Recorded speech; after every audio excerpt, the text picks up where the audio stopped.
The rear wheel is 3 feet in the air, the front tire is screaming in a desperate battle against friction, and the rider is balanced on a knife edge that defies every law of conventional racing. This is the signature of Toprak Razgatlıoğlu, a man who doesn't just ride a motorcycle, he forces it into submission. For years, the MotoGP paddock watched from a distance, dismissing his stoppie-style as a superbike circus trick that would never survive the clinical, aero-dependent world of prototype racing. But as the 2026 season approaches, the laughter has stopped. A seismic shift is rattling the foundations of the premier class. The stoppie king is no longer an outsider, he is a factory-backed threat with a point to prove. Yet as the Turkish sensation prepares to dismantle the status quo, another shadow is rising from the Italian hills. A rider who once lost everything, only to be resurrected by a phone call to the greatest of all time. The invasion has begun, and the grid as we know it is about to be torn apart. Toprak Razgatlıoğlu's journey to the pinnacle of motorcycle racing wasn't paved with corporate sponsorships or a golden path through the junior categories. It was forged in the brutal school of Kenan Sofuoglu, where the only rule was to be faster and harder than the man next to you. By the time he claimed his third World Superbike crown in 2025, Toprak had become a legend, a rider who could win on a Kawasaki, a Yamaha, and even the impossible BMW. But the whispers in the MotoGP paddock remained sharp. Critics argued that the production-based superbikes allowed for a level of aggression that a delicate MotoGP prototype would simply reject. The technical divide is a chasm. In superbikes, the Pirelli tires provide a wide window of feel, allowing a rider to override the chassis. In MotoGP, the Michelin front tire is a high-precision instrument that requires surgical smoothness. To many, Toprak's entry into the premier class felt like bringing a sledgehammer to a watchmaker's workshop. But those who know him best saw something different. They saw a predator who had outgrown his pond and was ready to hunt the biggest game in the world. And yet, the real pressure wasn't coming from the fans or the media. It was coming from the very men who had mastered the machines he was about to inherit. When Andrea Dovizioso speaks, the paddock listens. As the man who pushed Marc Marquez to the brink for years, Dovi is the ultimate cerebral pilot. His assessment of Toprak's arrival was blunt, bordering on a warning. He called the Turkish rider's style a bit crazy, not out of disrespect, but out of a genuine technical concern. Dovizioso's analysis centered on a terrifying reality. In MotoGP, performance is the result of a highly sophisticated, almost fragile interaction between electronics, aerodynamics, and tire temperature. Dovizioso highlighted that Toprak's greatest strength, his late violent braking, could become his downfall. In the superbike world, he outbraked Jonathan Rea by sheer force of will. In MotoGP, if you load the front end too aggressively, the ride height devices and aero wings can create a catastrophic loss of balance. The Dovi verdict was clear. Toprak needs a mental openness to change everything he knows. The instincts that made him a god in SBK could make him a liability in MotoGP. Inside the garage, the tension was palpable as the team wondered. Would their new star be a willing student, or would he try to bend the Yamaha M1 until it snapped? The moment of truth arrived at the Ricardo Tormo circuit.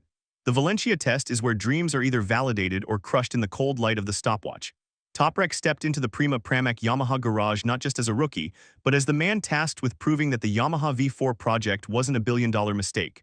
Because of his contract, he couldn't speak to the cameras, but his lap times spoke for him. Operating with only one V4 spec M1, meaning a single crash could end his entire testing program, Toprak rode with a calculated restraint that shocked the engineers. He wasn't the wild stoppie kid from the highlight reels, he was a professional dissecting a machine. When the dust settled, he was 18th on the timesheets, but the numbers hidden in the data told a different story. He was just 7/10 off Fabio Quartararo, a former world champion who had lived on that bike for years. More importantly, he was already faster than the experienced Jack Miller. The paddock insiders began to trade looks. The crazy style was being refined into something lethal. But while Toprak was finding his feet, a dramatic emergency in the Ducati camp was about to launch his biggest rival into the spotlight. While Toprak's path was a slow burn, Nicolò Bulega's MotoGP debut was a sudden explosion. October 2025, the Indonesian Grand Prix at Mandalika. A high-speed collision with Marco Bezzecchi sent the newly crowned champion Marc Marquez tumbling into the gravel. The diagnosis was devastating, a fractured right shoulder and torn ligaments. Ducati, the most powerful force in the sport, suddenly had a vacuum at the top. They turned to Bulega, the man who had pushed Toprak to the limit in the 2025 Superbike title fight. But Bulega's reaction wasn't what anyone expected. He said no. He believed a one-off ride on a prototype he didn't understand would be a career killer. He had been through the prodigy to pariah cycle before in Moto3 and Moto2, and he wasn't willing to risk his newfound stability in superbikes for a weekend of embarrassment. The tension between Bulega and the Ducati management reached a stalemate. He demanded a test at Jerez before he would even consider stepping into Marquez's boots. He was a rider fighting his own fear, standing at a crossroads that could define his legacy. That was when he decided to make a phone call to a ranch in Tavullia. Valentino Rossi's influence on the sport didn't end with his retirement. If anything, his role as a mentor has made him even more powerful. When Bulega called the doctor in October, he was looking for a way out. He expected Rossi to be cautious to protect his protege's career. Instead, Rossi did the opposite. With a characteristic smile and a ruthless edge, Rossi told him to not give a damn and just race. This was the turning point. Rossi's logic was simple. In the modern era of MotoGP, opportunities on a factory Ducati don't come twice, even for a rider as talented as Bulega. The 26-year-old took the advice to heart. The fear of failure was replaced by the Rossi mindset, an aggressive pursuit of the moment. Bulega accepted the seat, stepping into the most scrutinized garage in the world. He wasn't just replacing a rider. He was replacing a legend while nursing the wounds of a lost Superbike championship. The pressure was suffocating, but the results that followed would leave even the most seasoned mechanics stunned. Bulega's debut at Portimao was nothing short of a revelation. With only 30 laps of testing under his belt, he didn't just survive, he competed. In the opening practice sessions, he was outperforming his factory teammate Pecco Bagnaia. The paddock watched in disbelief as the Superbike rookie adapted to the Michelin tires with a grace that Toprak had yet to show. However, the transition wasn't without its scars. During the sprint race, the old Superbike habit surfaced. Bulega tried to brake with the aggression he used on a Panigale, lost the front end, and slid into the gravel. It was a harsh reminder that in MotoGP the limit is a razor-thin line, but he didn't crumble. He returned for the main race and scored his first championship point, finishing 15th. He repeated the feat in Valencia, proving that his pace wasn't a fluke. Bulega had done the impossible. He had jumped into the deep end of the most competitive era in racing history and didn't drown. But his success created a new, far more complex problem for the Ducati hierarchy. The performance of Toprak and Bulega has triggered a frantic game of musical chairs behind the scenes. Jorge Lorenzo, never one to shy away from a bold claim, sparked a firestorm by predicting that Ducati is already preparing Bulega for a full-time satellite ride in 2027. This isn't just about talent, it's about a fundamental shift in the sport's regulations. In 2027, MotoGP will move to 850cc engines, and more importantly, a switch in tire suppliers that could favor the Superbike invaders. Bulega's extensive experience with Pirelli tires is suddenly his greatest asset. Ducati isn't just looking at Bulega as a replacement, they see him as the development lead for a new era. This puts the current crop of Moto2 riders and even some established MotoGP stars on high alert.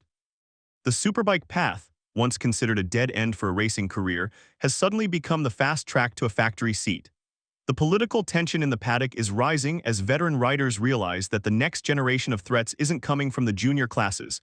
It's coming from the production-based world they once looked down upon. Perhaps the most surreal moment of this transition occurred away from the track, at the FIM Awards in Switzerland. There, in the formal setting of a gala dinner, the two most polarizing figures in the sport, Marc Marquez and Toprak Razgatlıoğlu, found themselves at the same table. Instead of the expected frostiness, there was a strange, mutual respect. Marquez, the man who has broken every bone in his body to stay at the top, saw a reflection of his younger self in Toprak. They were seen joking, sharing video moments that set social media ablaze. Marquez even joked that Toprak would have to pay him a lot to take over his iconic 54, which Marc had once used. But behind the laughter, there was a tactical reality. Marquez knows that Toprak is the only rider on the grid with a style as unpredictable and physically demanding as his own. By befriending the newcomer, Marquez is performing a psychological evaluation. He is keeping his friends close, but his most dangerous potential rival even closer. As the 2026 season draws near, the narrative has shifted from "can they do it?" to "how fast will they win?" Toprak Razgatlıoğlu and Nicolò Bulega have shattered the glass ceiling that once separated Superbikes from MotoGP. Toprak brings the raw, unbridled violence of a street fighter, while Bulega brings the refined, Rossi-polished precision of an elite athlete. They are two sides of the same coin, and their arrival has forced the entire MotoGP field to reevaluate their own limits. The established stars can no longer rely on the complexity of their machines to keep the outsiders at bay. The crazy Turkish braking and the Italian resilience have proven that a fast rider is fast on anything with two wheels. But as the lights go out for the first race of the new era, one question remains. In a sport where the difference between glory and disaster is measured in millimeters, can these Superbike rebels survive the brutal reality of the premier class?